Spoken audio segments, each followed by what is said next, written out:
intense, thrilling, electrifying sport on the planet. Mixed martial arts. You've been looking for the definitive podcast to call your new home to hear everything about it. The search is over. This is the MMAnomaly Show. No filter. Bringing you the hottest MMA breakdowns straight from the heart of the octagon. This show is all about MMA breakdowns. For fans, by fans. We're talking UFC, MMA, and the occasional big boxing match. We'll bring our unique take on how these fights are going to play out and who we think are the best bets. Welcome to the MMAnomaly Show. No filter. And now your hosts, Olin, a.k.a. MMAnomaly, and Emiliano, a.k.a. Jive Turkey Nano.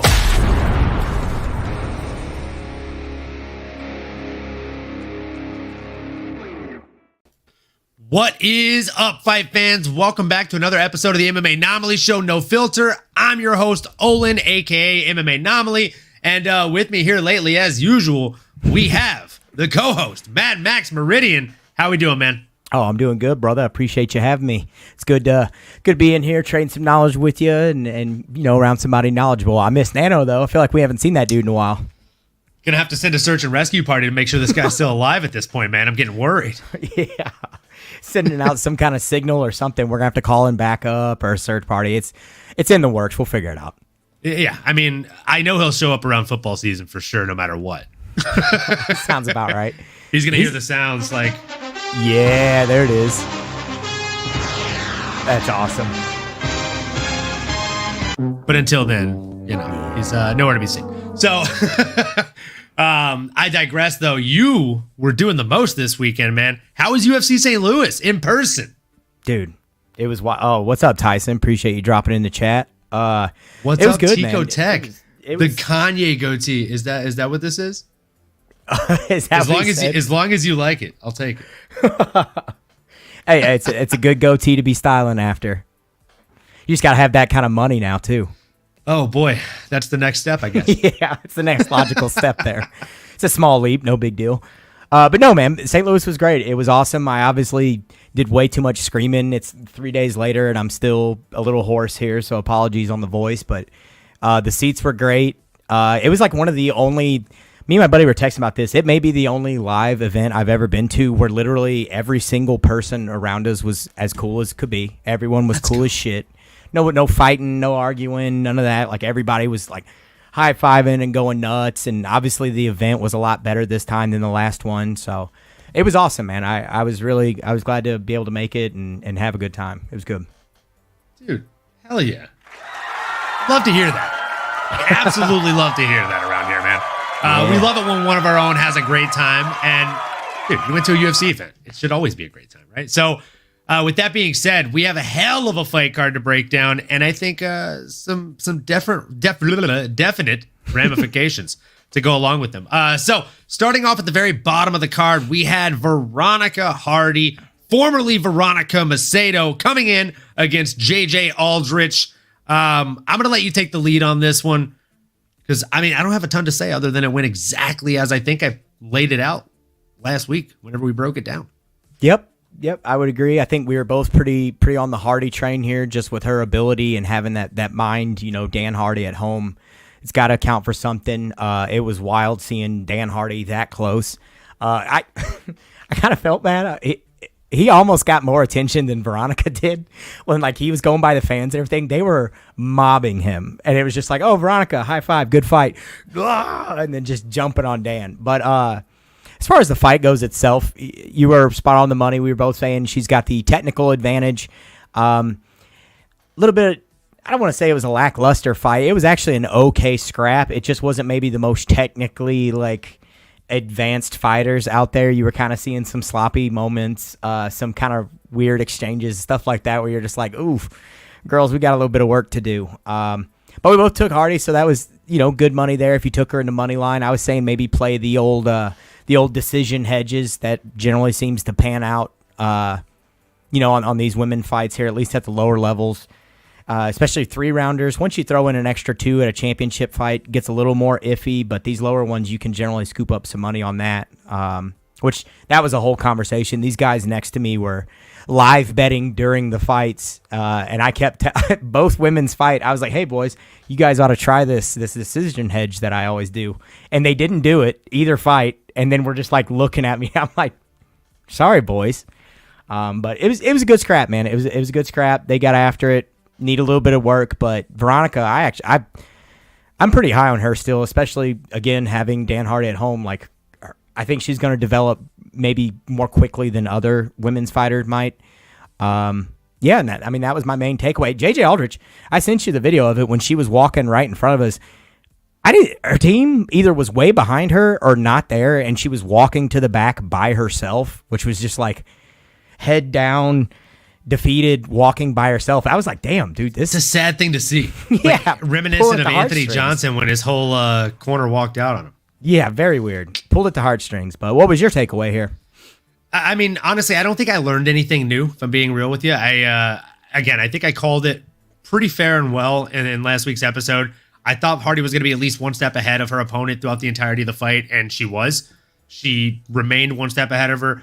I did say that I thought JJ Aldrich was going to come in with the better boxing. Her boxing did look good, but it just wasn't enough. She still got outlanded at almost a 2-to-1 clip, and on significant strikes, her opponent still outlanded her by 9 there. She made JJ go 0 for 2 on takedowns as well, which I thought was really impressive.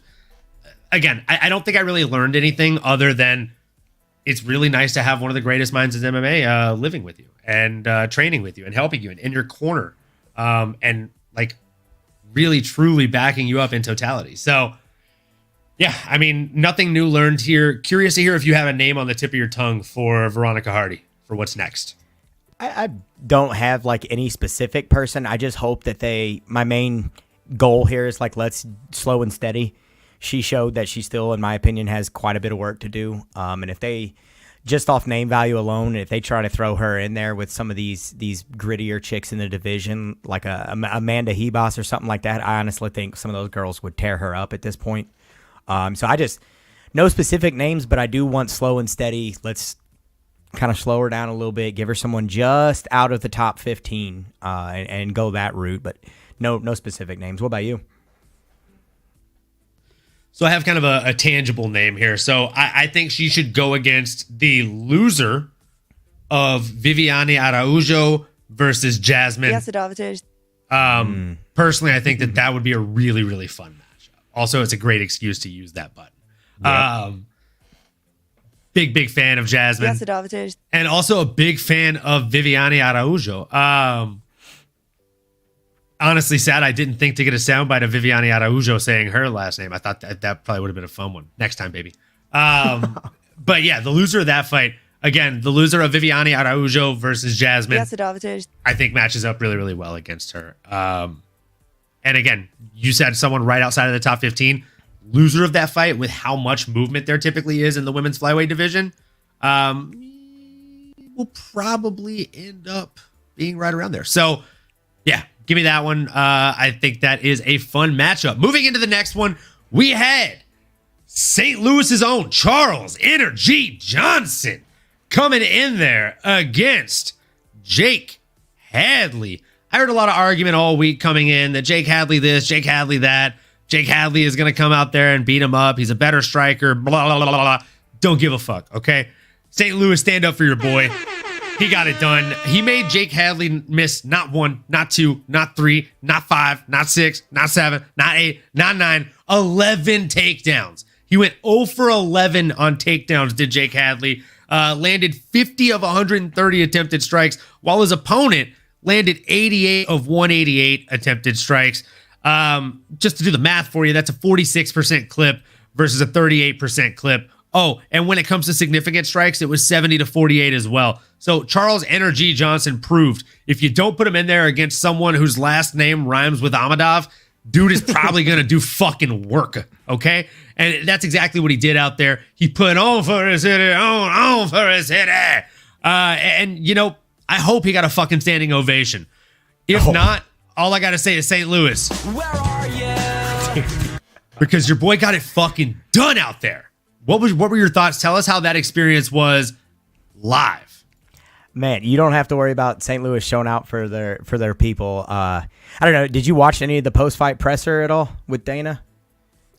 I didn't. I did not. Oh, man. He was going ape shit about St. Louis. So maybe one of the only events that literally from the first fight of the prelims, we had it almost full in there. Let's go. People had that place packed. I mean, I was there. Some of those pictures I sent of the empty thing, I was there an hour early, and there were already all kinds of people there and just a huge line outside.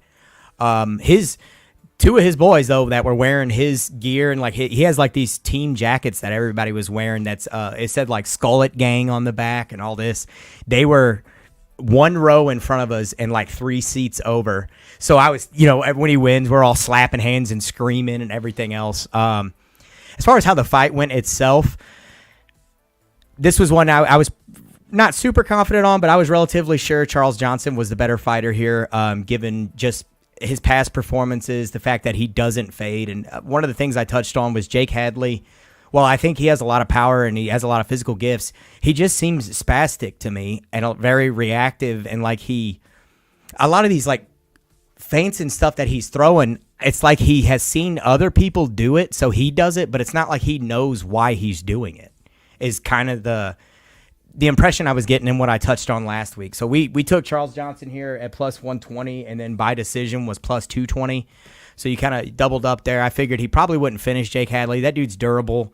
And it's not like he's a bad fighter. I just figured Charles Johnson, man, he's hard to keep up with. He puts a pace on people as well that I don't think a lot of people are touching on that quite yet as part of his game plan. His movement and running around the cage and everything else, like he's baiting you into chasing him. He's pulling you towards him a lot and moving away and the head movement and stuff like that. Now, I worry that with the way he ducks around and shit like that, he might get head kicked at some point or eat a knee. But, I mean, it was a great performance. It was a great performance. The place absolutely lost their minds. I showed you the video of him walking right in front of us, carrying his baby the whole time, giving her smooches on the way out, like slapping hands, smooch the baby, slapping hands, smooch the baby. So it was awesome. It was great to see a dude get the hometown win like that, starting off the card right, a St. Louis W. I don't know, man. Who do you think they're going to give Charles Johnson next? I've already seen some buzz on Twitter, him chirping back and forth with a couple people. Who did you have somebody in mind for him? Who have you seen him chirping with on Twitter? I'm just curious. Hey, I'll pull it up here. They were talking. Hang on one second. I'll tell you exactly who it was. I saw him posting some earlier this morning, and I almost even reposted it. Energy. Do you know, I heard that the Tatsuro Taira fight that's coming up on the Dustin Poirier card got pulled today. Do you know which side of that fight pulled? No, I did not. I hadn't even heard that yet. You're breaking the news on me. And it was 3 fighters that Charles Johnson had. It was Tim Elliott, Matt Schnell, and Sumu Darji. Sumu Darji and Matt Schnell were the 2 names that I had down. Damn, both good. I hate that fight for Matt Schnell just because I don't want to see him lose. But man, it's a good fight. It's definitely a good fight. Yeah, I like it quite a bit. Matt Schnell's like 1-5 in his last 5 too, so he's not exactly doing great there. But I mean, I'd like it for Charles Johnson. Let's do it. Absolutely. It looks like I see an announcement here in Spanish. Yeah, it looks like UFC Vegas 93 is what's going to get the Tatsuro Taira fight. So it looks like his opponent pulled, and he will now be fighting Alex Perez. Oh, okay. But that's at a different card, so June 15th card. Interesting. I love that fight, though. I love that fight. It's a fantastic fight. Man, that's a quick climb for old Taira, too. I mean, obviously he's a phenom, but they're throwing him to Alex Perez. Like, that's a... Ooh. That's a jump up there. Damn.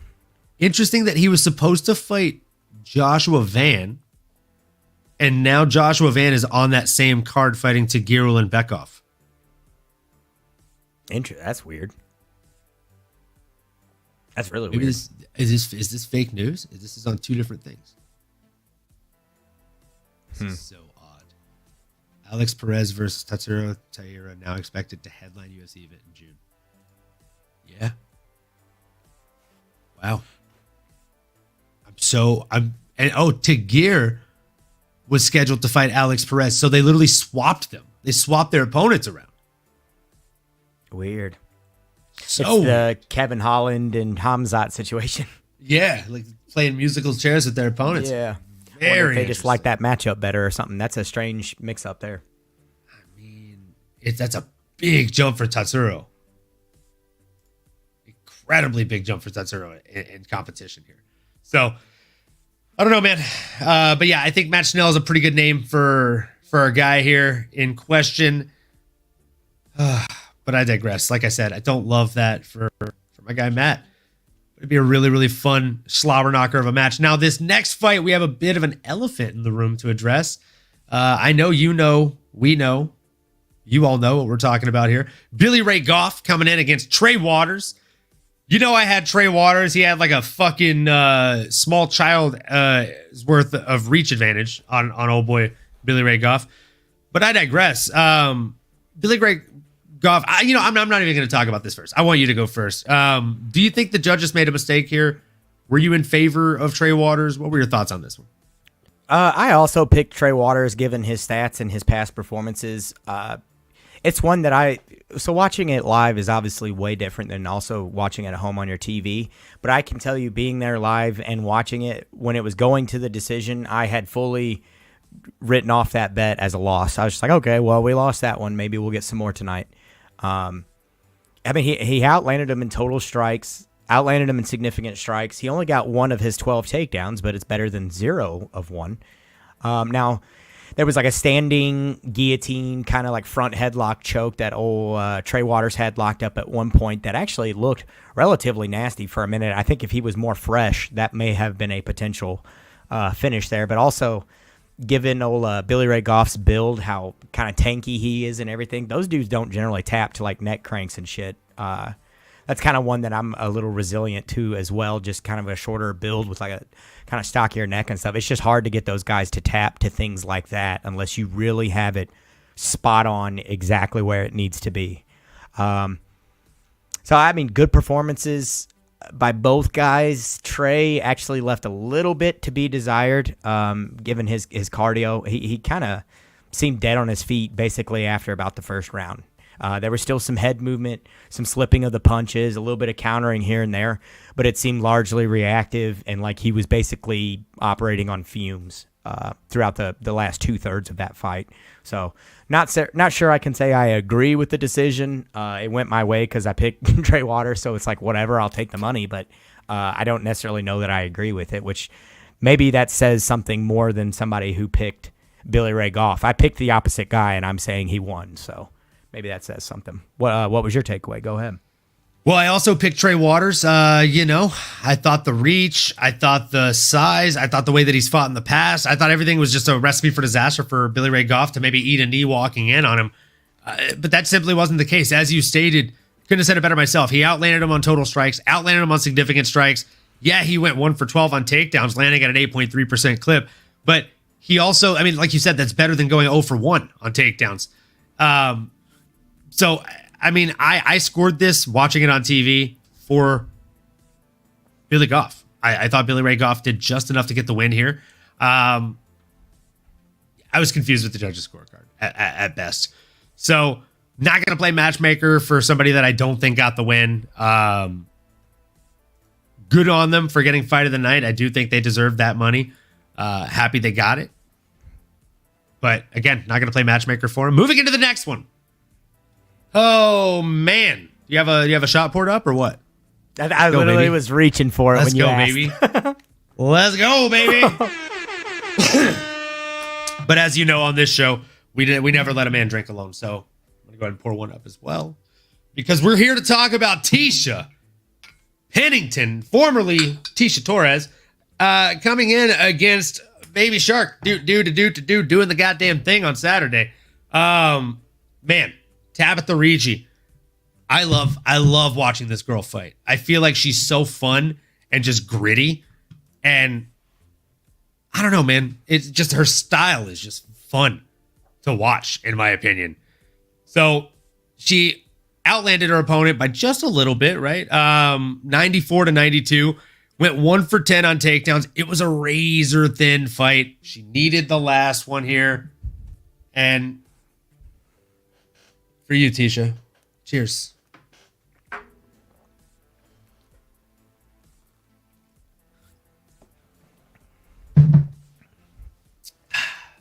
Ooh, she I'm burned. curious to hear, do you think that the judges made a mistake here, or do you think they got it right here?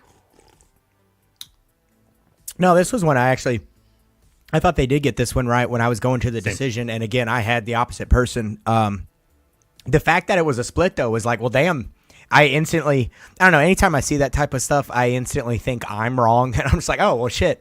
I guess maybe I need to go back and rewatch it. And like the stats, they have Tesha way ahead on significant strikes, which it's like, if damage is the thing, then maybe she won. Fuck, I don't know. But I can tell you, being there live and watching it, it wasn't like there was a ton of boos or anything like that. So I feel like the majority of people probably agreed with the decision. So, I mean, I bet on Tesha, and I can say pretty soundly that I thought Tabitha won the fight just from watching it live. It is one that I'm definitely going to go back and watch, though. It was a decent little scrap. Now, I will say Tesha straight up was a good bet, but I said go ahead and probably play the decision hedges on this one as well. It was plus 120 and plus 160, and scoop that up there too. So I did get 100% get the money line wrong, but the bet was decision hedges like usual, and that one worked out well. And then of course we'll get to the Ed Sora situation, I'm sure, later, but that made me less sour on that bet, and this is actually kind of what started the losing for the night here. Is this one after this it got a little sketchy on some bets. Definitely got a little sketchy on some bets. We'll go over the bets at the end of the show here at the top of the show, so to speak. I'll be honest. I was just watching my bets miss. And then I had that one ace in the pocket. We'll go over it at the end of the show. And, pun intended, I'd say that bet hit just in time. So we will go ahead and jump into, or no, before we jump into the next fight, do you have a name on the tip of your tongue, Mad Max, for who Tabitha Baby Shark Ricci should be facing next in the women's strawweight division? I was kind of, I wasn't super, I can't even really take credit for this because the buddy I was with there at the night was like, man, they should almost just run that one back. Like, that was a decent scrap. They matched up pretty well. I was like, well, actually, that ain't the worst idea I've ever heard, really. Like, I'm not super opposed to that. Now, I don't necessarily know that there's any, like, stakes or anything worth running back a fight without, like, a title on the line, per se. It's like, well, what's at stake here other than these guys' ego, more or less? Not to, to put it that way. I mean, that's literally all it is just giving her a chance to get it back. So I don't necessarily know how to do that, but I didn't hate the idea. I liked Amanda Hebos in a fight there against old Tabitha Ricci. I think grappling-wise, Amanda Hebos is going to be maybe a little bit harder for Ricci to take down, given her judo background, things like that. And the striking, I think they're pretty comparable in that department. Both of them, they're okay, leave a little bit to be desired. And I think maybe it's the willingness to get after the scrap that attracts me to that matchup. It's like Ribas and Ricci both are willing to get in there and beat the shit out of each other. So it's like, make it happen. Make it happen. I actually like that one. So that's one of the two names that I had down. Amanda Hebos, I definitely think it's almost a no-brainer, right? Like, those two names match up like fire and a stick of dynamite. You just know some stuff's going to blow up. So with that being said, my guy, the other name on the tip of my tongue is Mackenzie Dern. Mackenzie Dern coming off a 2-loss skid here. I think that's a really fun matchup. I think it's a really fun matchup here. So, yeah, man, call me crazy. I think both of those fights would be absolute fireworks. So, yeah, sign me up for that skilled violence, baby. Who would you take in that Dern fight? Oh, God, Dern. It's the age-old problem of, if I've ever met a fighter, it's physically impossible for me to bet against them. And I've met Dern, so like I got a selfie with Dern. God, Dern. I love Baby Shark. My nephew's favorite animal is a shark. Well, I think if you're picking Dern, you're picking right. I would go But that I would way. pick Dern. I think Dern would probably choke her out, man. I think she would. I think she'd snatch a neck and double check. I could definitely see that. I could see an RNC happen. Potentially that's literally what's playing in my mind right now is an RNC. Yeah. I feel like she takes the back very just like swivingly, like svelte, like silk. Just yeah. Dern throws big shots, backs Ricci up against the cage, does that double leg that she likes to do. That's kind of her thing anyways. Her sloppy left overhand, lead overhand. She always does that. Picks her up, sits her down. Tabitha Ricci goes to all fours to try and get back to base. Dern takes the back, RNC. You love to see it, baby. Yep. God damn, we have a hive mind sometimes. It is scary to me. That's exactly what I'm thinking. Oh, man. I literally saw the same montage play out when I was coming up with Mackenzie Dern. I was like, oh, man, I like this matchup, but I don't love it for Ricci. And I digress. Terrence McKinney. Oh, sorry, go ahead.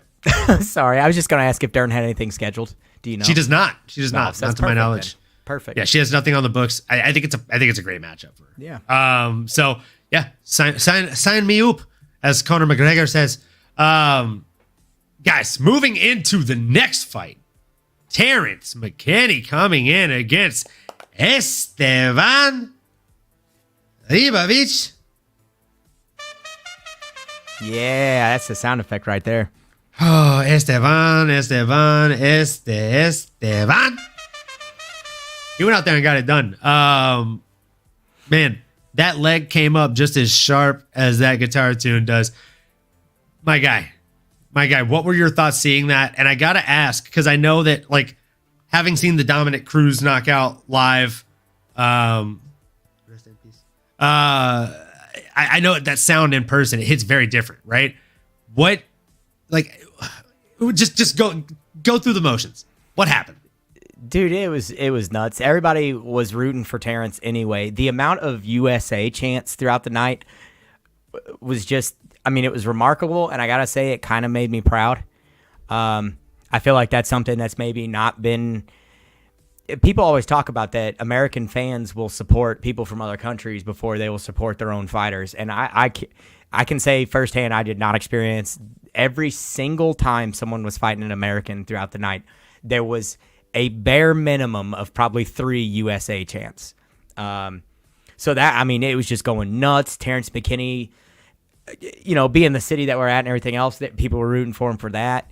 I was pulling for him. I thought that while there was a high chance of him getting knocked out, being as reckless as he is at plus 160 odds, he's a do or die kind of guy. He's going out on his shield, or he's fucking taking you out. So once the actual, also, if I'm not mistaken, I'm going to go back and rewatch this. Did Ribovic throw that same combo twice? I think he did. And he missed it the first time, and then proceeded to throw it again and caught him. The sound was just the pop of the crowd. Like, you couldn't necessarily hear the shin until they showed the replay. They showed the replay and you could hear it. But the pop of the crowd, even for the American losing, dude, it was insane. Everyone around us was going ballistic. I was screaming, like celebrating, even though I had money on McKinney because it was such a fucking nasty knockout.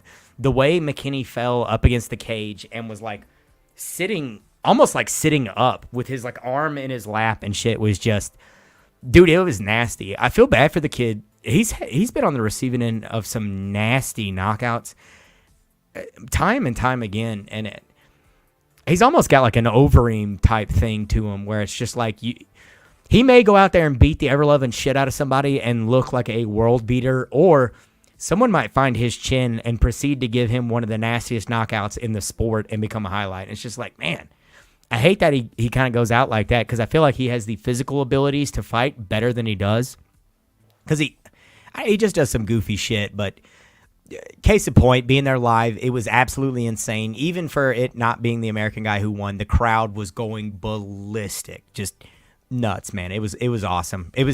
There were 2 or 3 points at the night that were like borderline, I don't want to say deafening because that sounds cliche, but it was like to the point where your ears were almost ringing, and that was one of them for sure. Well, you love to hear that, man. You love it when the crowd has a great pop, and you love that there's a reason for the crowd to have a great pop, folks. And this was definitely that.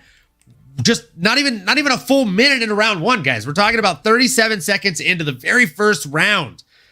Esteban Ribovic went out there and just got the damn thing done. He lands that kick square, sits our guy Terrence McKinney down. Oh, man, like he maybe did too many mushrooms or something, man. The guy was just flat on his bottom. You hate to see it. You love to see it. As Foghorn Leghorn would say, it was the best of times. I say it was the worst of times.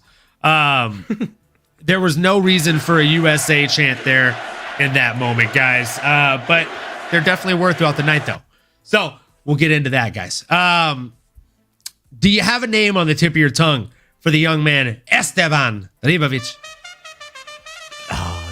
I love that sound effect. That's maybe so one of my favorite ones. Same, dude. I look for reasons to play it. It's so good.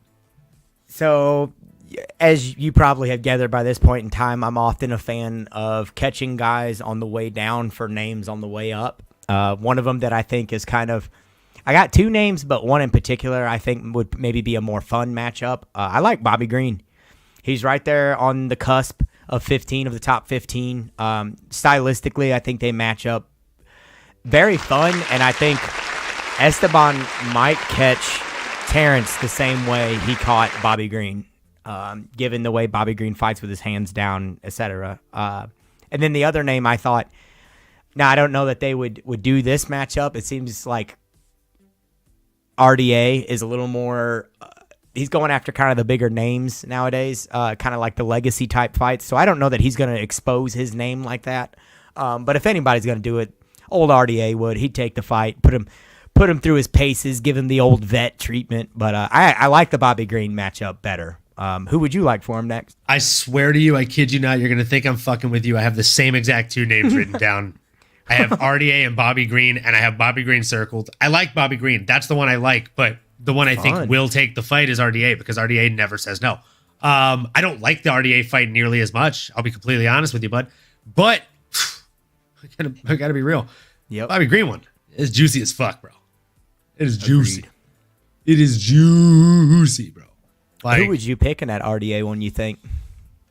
Oh, buddy, I don't have enough tape on our guy. Yeah, Esteban Ribovic. I don't know enough about him. RDA's he's a tough son of a bitch, bro. Yes, he is. He's a rough night he is for tough. anybody. He is tougher than a 3-day-old scone, man. Like he is tough, dude. Like you'll hurt your teeth trying to bite through that surface, brother. So good luck. Good luck to you, Esteban. Good luck. That's the last time we're gonna play that sound. I'm sorry. Pack a lunch. I know I'm running it into the ground here, but pack a lunch, man. Oh fuck! I'm gonna pour up another shot right now, just because Chase Hooper, guys. Chase Hooper coming in against Vyacheslav Borshev, aka Slava Claus, aka fuck, man. Maybe he should only come around once a year too, because that was bad for him. That was bad for the boy. I've been telling people, don't ever go against your gut. And yet this last week, I was like, you know what? I'm gonna go against what my heart's telling me, and I'm gonna say this guy that's killer with the Russian name, Slava Claus, Borshev, Slav. This dude's gonna murder him because Chase, he's a young man. He's the teenage dream. Apparently, he's the overhand left dream, and he's apparently still going through puberty, because the man just seems to get stronger and stronger and better each fight. And I mean, maybe I'm exaggerating because of just how strong he looked in there, but I think his voice sounded about 2 decibels deep or 2. Guys, gals, everywhere in between, fight fans of all shapes and sizes, put some respect on this man's name. Young Askren got it done in incredible fashion. Did I think that it was maybe not necessarily a tap? Sure. You could say it wasn't a tap. Do I think Slava Claus stood a chance in hell at coming back in that fight? No, not really. It wasn't even the beginning of the end, folks. It was the end of the end. Like, if there are 3 acts in a movie, we were in act 2 of a fucking horror film. If you're Slava Claus, it was not going well for him. It was not going well for him at all, no matter how you slice it. And look, I'm not here to be biased, okay? I'm here to keep it no filter and keep it real for you guys. We're talking 2 total strikes to 129.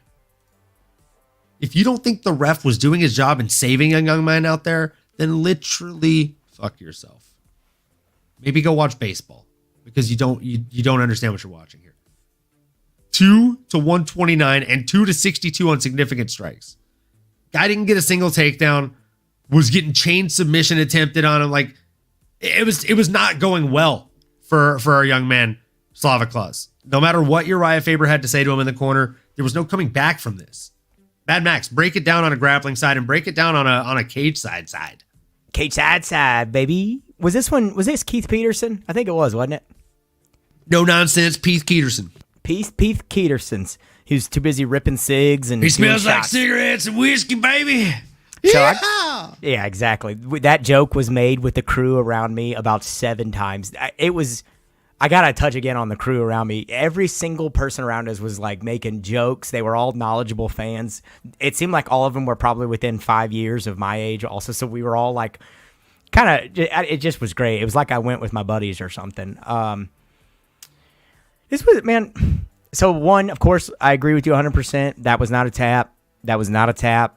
That was not a tap. Got to say it over and over again. I do got to give Keith Peterson some props of everybody that night going by taking pictures, because I said Keith, Peachers. Keith was probably, dude, I can't talk today. Keith Peterson, though, that dude would be running to get to the cage so that he was on time, and somebody would stop him for a picture. He would stop, take a selfie with them with his arm around him, bump knuckles with them, pat him on the arm. Like it was... Dude, it was so fucking nice to see people like taking the time for the fans like that. And then he would just tear ass off back to the cage, like take off running. It was like, damn, dude, you're the man, Keith. You maybe smell like cigarettes, but you're the man. I don't know. I've also seen the joke made a couple times this week.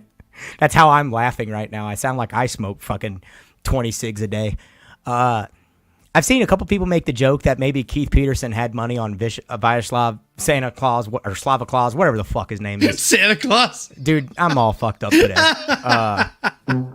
My guy. I would have to agree, because that stop it, like, they could have stopped it multiple times, honestly, on the ground. This dude was getting the ever-loving shit beat out of him. I'm glad I didn't bet on this fight, because I was wrong. I figured Slava Claus would have a little bit more to offer in the grappling defense department and takedown defense department, and it's hard to stop a takedown when you're eating a fucking giant overhand and getting sat on your ass, which is funny because I kept touching on Chase Hooper working with Steve. I almost said Steven Thompson. Jesus Christ. Steven Thompson. Good old Steven Thompson, one of my favorite guys in the world. He's a judoka. He's old Bunderboy. Bunderboy's the man. Bunderboy. Yeah. So I touched on that multiple times, though, during our breakdown. I was like, man, I wonder if working with him, is it going to, like, give a notable improvement in his striking? And then you see him land a giant overhand. It's like, well, that's not Wonder Boy, but it's I was going to say, like, can we just admit that, like, that's not at all what the expected outcome was? Like, that is not at all what the expected outcome was. Like, a spinning back kick to an awkward takedown, kind of like we've seen from... the Wizard, or the 50-50 guy. Why can't I think of it? Ryan Hall, that's him. Ryan 50-50 Hall. I knew you would know who I'm talking about. But yeah, like I thought we were going to see some funky stuff like that, right? But that overhand left was just something to behold. And also, Marlene Ruiz, welcome to the chat. So happy to have you here for a live episode. What up, Marlene? So yeah, man, sorry to derail you there, but dude, that overhand. My goodness. Oh yeah, it was nice. Think of beauty. It goes back to something I've touched on in multiple breakdowns now, that when you're so concerned with the takedown, it opens you up for the striking. And it's not like I'm original in touching on that. Multiple pundits and MMA analysts have touched on that, but it's true, and that's why they touch on it. It's like if you are very concerned with a takedown, you're generally going to be worried about your hips. You're going to be worried about dropping your hands quickly at any sign of an explosion so that you can get double unders, get your hips into it, and stop the takedown. And I think that was a large part of it. Chase Hooper kind of, fed him a couple pumps and shit like that to get Borshev to start biting on him, and that opened it right up for the overhand. So maybe if it wasn't a big improvement in striking from Chase Hooper, I would say it was at least, at bare minimum, a pretty good improvement in fight IQ to open that up, see that opportunity, and then proceed to just rain blows down on Slava Claus. So props to Chase Hooper. He's still growing. He's filling out. He's a big dude. Says he gets up over 190 sometimes. So I think he made the right move going up to lightweight there. That's a lot of weight to cut, man. Dustin Poirier, a lot of weight to cut. Yeah, Dustin's famous for cutting a lot of weight, and 190 he touches on that sometimes. So that's bordering on. That's when he's material. out of camp at fucking Disneyland with his family, bro. Yeah, let's call a spade a spade. If you're getting up that big and you're cutting to 155, that's not fun for the body. Huge. That's huge. That's Patty Pimblett, bro. Oh yeah, Patty just gets insane with it. That's a Jamal Hill problem. That speaks of a whole other thing. These guys are young enough to get away with it, but if they continue on with that, that's going to start becoming a problem. Just like I said, for Jamal Hill, it would be a problem. Your camps become more about shedding weight than skill development. Just like Dustin Poirier's were whenever he was fighting at 145. He admits that for the last 2 to 3 weeks of camp, he would not be able to spar. He would not be able to focus on fighting. Instead, he was having to focus on counting calories and measuring out every little thing that he was eating just to make that weight. So again, if you're doing that and you're not taking your weight cuts seriously, or you're in between camp time seriously, you might as well just kiss your career goodbye, because it's going to be fucking gone, kids. So who do I have next for him? You're not going to like this. Hell, buddy, I don't even fucking like this, but I do feel like it makes sense on a trajectory level here. Beneil Dariush. Beneil Dariush, stylistically, I think, is a really, really fun matchup for him here. And, I mean, I know he's number 7. And our guy's not even really ranked, right? But I think he will be in the very, very near future. And Beneil Dariush will probably say yes, because he's looking for a bounce-back fight. And he'll probably assume that this will be a bounce-back fight for him. But I simply don't think this is going to be as one-sided as it might look on paper. Curious to hear your thoughts, and if you have a name on the tip of your tongue, Mad Max. I've got a name. Benny was about one of the last ones I would have considered. That's not a bad matchup, though. It's pretty fun. It's two dudes potentially on, again, opposite trajectories here. One guy going down, one guy going up. The name power behind Beneil could serve as like a launch pad for Chase Hooper into maybe more like the more casual sphere where people actually kind of know who he is. The name I had was just outside of the top 15. And grappling-wise, I think it makes sense. Striking, it could present a problem, but as far as the rankings go, it made sense to me, and that was the old steamroller. Old Matt Favola steamroller. He's just outside. I don't know what he's actually ranked. I just know he's got to be just outside the top 15, so it's kind of a logical next step for Chase, and it doesn't throw him straight to the Sharks quite yet. What do you hate that one, or you like it all right? I actually really, really like that one. Do you know if the Steamroller has anything actually lined up right now? He's ranked number 15 on Tapology's overall MMA rankings. Gotcha. He is outside of the top 15 on the UFC's rankings, though. So there's definitely some discrepancy there. But, I mean, as you said, that would make him as close to being outside of the top 15 as fucking possible, I think. Yep. Now, I guess I can actually look it up since I'm on his Tapology here. He does not have anything. He was originally supposed to be fighting Michael Johnson last Saturday, but that just got canceled. So, boy, oh boy, sign me up for that. That sounds like a really fun night of skilled violence, my boy. I like it. I think the striking presents some problems, but it's a good test. It's not like he's a striking whiz, so it's just enough of a step up where it's like, all right, Chase Hooper, you got to shore up your defense a little bit with this guy. Grappling, you probably got it, so let's do it. Oh, man. Now we have to get into the main card and address the kind of smear on the boxer shorts of the UFC right now. You guys, we got Waldo Cortez Acosta coming in and spoiling the hype train that is Robeles de Spain. Is that the sound of a hype train getting fucking derailed, you guys? Because that's exactly what we saw happen on Saturday. I told you guys. Take the over 5.5 on this if you play on Underdog Sportsbooks. Guys, gals, folks, let's go. It happened. And I also knew that if that did happen, we had this conversation. You heard it here first, folks. You heard it here, folks. First. You heard it here first, folks. We told you. If it goes over that 5-minute mark, the odds of Robeles de Spain winning this fight, they go from here to just slowly starting to slope down, kids. The longer this fight goes, every minute after the 3-minute mark, I would say, his chances of winning go down exponentially. And that's exactly what we saw here. Another situation of just a psychotic strike differential here. 130 versus 28. 52 significant versus 26. 3 of 4 takedowns versus 0. I mean, it was just about as one-way traffic gets, my friend. The left lane was closed, and the traffic workers were taking 15 because only the one side was going here. But what did you see here? Because I mean, you got to think it was a grappler's delight. I feel like it was a masterclass from Waldo Cortez, who is a big fan of Mad Max here lately. Yeah, man, that was wild. I guess we're like best friends now, I guess. I don't know. It's the dude sending me highlights at 3 a.m. I don't I'm like, what's going on? So I got some pretty good video of a lot of these guys walking by, but Waldo Cortez Acosta was one that I was able to zoom in on and get a pretty damn good video of him coming by. And so I reposted it on my story, and I sent it, like, tagged him and everything, and he reposted it on his story. I was like, oh shit, all right, cool. Like, he's the only fighter who did. Multiple other guys, including St. Louis dudes who I have affiliates with, like, didn't repost. I was like, all right, whatever, no big deal.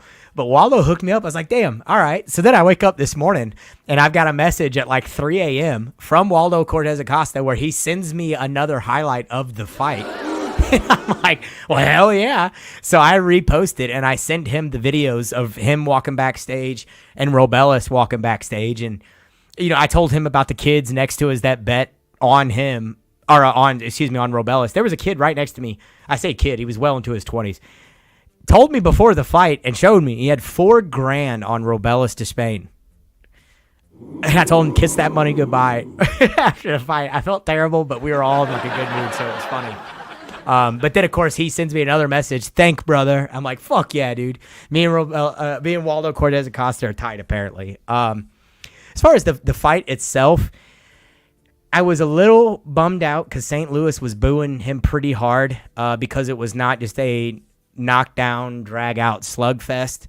But I was kind of defending Waldo. Maybe that's why he was hitting me up and we're buddies now, because I was defending. I'm like, guys, I hate to say it, he did the exact game plan you would want to see against somebody like Robeles de Spain. Like, that was high-level fight IQ, and while it wasn't the most exciting fight of all time, it was exactly what it took to win. He was able to wet blanket Robeles, drain any kind of explosivity this guy had in him out, and just drag him into deep water and smother him. And that was exactly what you wanted to see. He would invite big striking exchanges, slip a couple of them, and then shoot in deep on the hips. And maybe he wasn't even shooting for a takedown. There was a couple times he would shoot in on the hips, turn Robeles up against the cage, and then stifle him. And I think he was just building up the lactic acid in his limbs. He was slowing him down, draining that explosivity out of Robeles, and it clearly worked.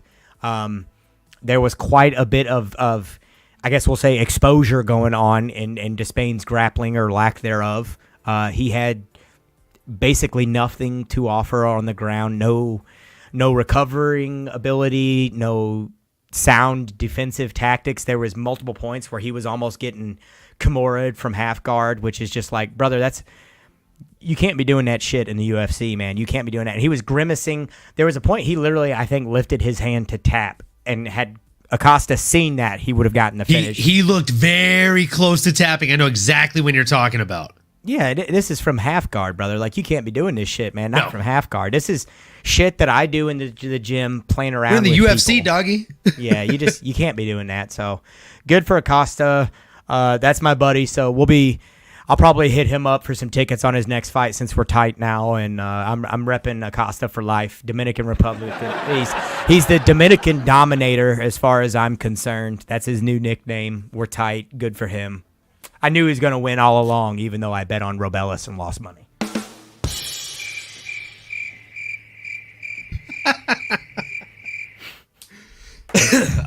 Guys, I also bet on Robellis, but you know what else I bet on? The over 5.5 rounds. Yep. There was a bunch of overs this night that me and you talked about last week, and I feel like damn near all of them hit. It was over. All of them hit, and you know what? I mean, spoiler alert, guys. Spoiler alert.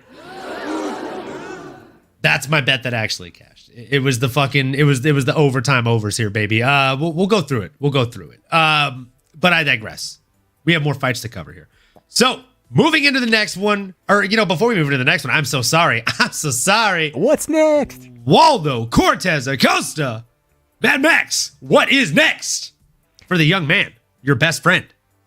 Well, I don't want to feed him like too stiff a competition because I want my boy to keep racking up them W's. I think a fun matchup and one that kind of makes sense. He's towards the lower levels of the top 15 would be Alexander Romanov. I think grappling ability, while they go about it in different fashions, I think they match up pretty well. I think Romanov probably has the Greco-Roman, obviously, advantage. But on the ground, I think I got to favor my boy Waldo Cortez Acosta. He's not doing flashy shit, but he's doing the basics very well.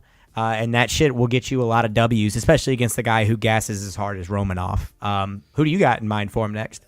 I don't want to be that guy, but little record scratch moment for you. Romanov is actually someone that I'm going to get to see cage side. Ooh, who's while he I'm fighting? watching Islam versus Poirier. I'll tell you who he's fighting. He's fighting Jailton Almeida. Oh, it's not a fun fight for that guy. Hey, you hate to see it. damn! I didn't Jailton even know that Almeida's got made. Probably going to suffocate. I mean, dude, the fights, I looked them up after I bought the tickets, and I was like, I'm actually really excited for this fight card. So we have Andre Lima versus Park Hyung-sung. We have Eileen Perez versus Jocelyn Edwards. The same Eileen Perez who's trying to make OnlyFans content with Paulo Costa. Basil Hafez versus Mickey Gall. Nico Price versus Jeremiah Wells. Jake Matthews versus Philip Rowe. Grant Dawson versus Joe Selecki. Roman Kopylov versus Cesar Almeida. And now we're in the main card. We got Randy Rude Boy Brown, who's joined this stream a couple times, versus Alicio Zaleski dos Santos. You know who I'm betting on in that one. We got Jailton Almeida versus Alexander Romanov, who got us on this fucking topic. We got Kevin Big Mouth Holland coming in against Mikhail Oleksiejczyk. We got Sean Strickland coming in against Paulo Costa, who's the same Paulo Costa that's talking about making OnlyFans content with Eileen Perez. And then we got Islam Makhachev in the main event coming in against Dustin the Diamond Poirier. Oh, man. It's a solid fucking fight card. And with that being said, we can jump back into the one we were talking about just now. So, guys, Waldo Cortez, he went out there, he got it done. I mean, I wouldn't mind seeing him fight the loser of Jailton Almeida versus Alexander Romanov. But because Alexander Romanov already has a fight scheduled, I thought maybe he could fight Rodrigo Nascimento. Like it. Both guys coming off of a win. I think it's a fun matchup. And Well, Nascimento's coming off a loss now. Nascimento is coming off of a loss now. Sorry. Damn. He was coming off of a win. I don't know why I still have it in my head that, he got the win, but he definitely, Because he was about yay close multiple times, but we'll touch on it it. was very close. It was a pretty close fight for him. But that's why we love this sport, folks. Because sometimes it just the tables turn, the turntables. So I don't know, man. I feel like anybody right outside of or just barely inside the top 15, like maybe top 13 to top 15, if those guys aren't scheduled. I'm not mad at your pick of Alexander King Kong Romanov, but I mean, he does have a fight scheduled. So maybe the loser of that fight, if Jailton Almeida hits another loss, boom, hand him to him. But nah, I don't like that fight. If it's Jailton Almeida versus Waldo Cortez Acosta, I don't like that fight for your friend. How about Rosenstrike? Oh man, that one makes a little more sense. He's coming off a W, and he doesn't have a fight. He has anybody scheduled. Yeah, it's relatively recent, so that one makes a little bit more sense. I'm not mad about it. Yeah. I like it. I like it a lot. So yeah, give me that one. My guy. We got to move into this next one because these next few actually are just fucking bangers. And a bit of an elephant in the room here. I'm going to let you take the lead on this one just because I'm curious to hear your thoughts on it first here, MadMaxMeridian. Alex Caceres, a.k.a. Bruce Leroy, coming in against Sean the Sniper Woodson. This was a banger. It had banger written all over it from the very fucking start, my guy. But how did you see it going versus how we laid it out for it to be played out in last week's episode? Do you think they named the right guy the winner here or what? So much like the Tesha Torres split decision there, this was one now that I've seen the buzz online. I kind of am second guessing my initial reaction. Going into the decision, I thought Sean Woodson all day long. I thought it was a competitive fight, but I thought he clearly landed the better strikes, that he did more damage.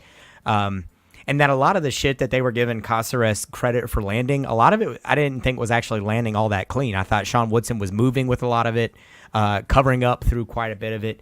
And I just think he did more damage and was landing the more impactful shots, which is in theory supposedly what they score on, though they often seem to not be scoring on it. But in this fight, I thought it panned out. But yet again, seeing the buzz online, I'm like, man, I guess I need to go and rewatch this one. Cage side, of course, it's just not the best view. But I did think that Sean Woodson would have a technical advantage throughout this matchup. He lands such clean shots. I guess probably credit to his boxing background. He seems very selective with his shots, that he sets him up pretty well. He was landing good leg kicks through this one, hitting the straight multiple times, the jab multiple times. He had a check hook that he landed a couple times. We took Sean Woodson last week. I was saying either probably do like 2 units on the money line or maybe even take him by decision at -105 because you'd get slightly better odds there. And Caceres is just so durable and a crafty vet. I didn't think that it was very likely Woodson would get the finish. So we scooped both those up. I only played the money line, of course, because I usually try to play it pretty safe. But you would have won either way, whatever you bet on that one. So I was happy to see Woodson get the W at home. The crowd pop for that one was just, it was just nuts. This is a dude who I've met a couple times, and I have guys that I train with that train with him regularly. So it was just, that personal attachment there where you want to see him get the W in his hometown, and it was fulfilling. It was awesome to see, and the crowd just lost their fucking minds with him. So that was awesome. What was your takeaways here? I don't think this is one of those fights where I thoroughly enjoyed the whole thing, the entirety of it, but I don't feel like we actually learned anything new here, right? I truly feel like this is one of those fights where Alex Caceres fought an Alex Caceres-y fight. Sean Woodson fought a very Sean Woodson-y fight. Now it was 85 to 101 and 82 to 101. As far as total strikes and significant strikes, both in favor of Sean Woodson. Not a single takedown in sight. If you're looking for takedowns, you might as well see fucking tumbleweeds kids because they just weren't here tonight, guys. So here's the thing. Do I think that they got it right? Do I think that they got it wrong? I'll tell you right now. It's tough, right? Because we have to score this per round. And if we score it per round, 18 to 31 in round 1 in favor of Woodson. That's a Woodson round. There's no takedowns thrown, none landed, no control time either. And there's almost a 2-to-1 differential. There's at least a 1.5 differential there. And Sean the Sniper Woodson, guys, gals, fight fans of all ages, shapes, and size. The man went out there and earned the nickname Sniper because in round number 1, he landed at a 49% clip on significant strikes thrown versus landed. That is just something to behold, right? And then moving into the next round, we had 32-31, 32-31, both significant and total strikes thrown and landed, or landed. both in favor of Alex Caceres, obviously. And Alex Caceres had a whopping 4 seconds of control time, folks. So that's an Alex Caceres round if I've ever seen one here, right? 4 seconds of control time, domination. That's fucking domination. So moving into the third round, the swing vote round, if you will. This is where there's a bit of confusion. Okay, 8 seconds of control time.